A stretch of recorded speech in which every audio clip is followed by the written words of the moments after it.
கம்பளி ரொம்ப இதமா புசு புசுன்னு இருக்கு. நாம குளிர் அடிச்சா கம்பளி போத்திக்கிறோம். ஆனா சில பிராணிகளுக்கு கடவுளே கம்பளி கொடுத்திருக்காரு. தெரியுமா பப்பு? அட அப்படியா? இத பாரு.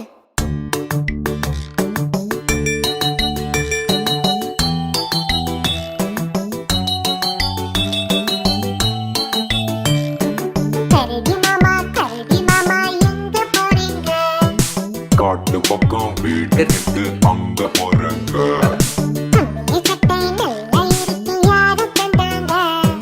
கடவுள் தந்த சொத்து தாங்க வேற யாருங்க?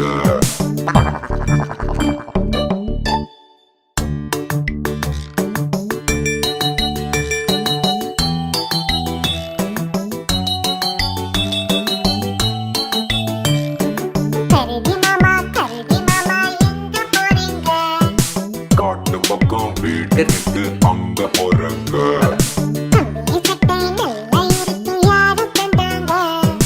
கடவுள் தந்த சொத்து தாங்க வேற யாருங்க? நாங்க வரோம் கரடி மாமா. டாடா.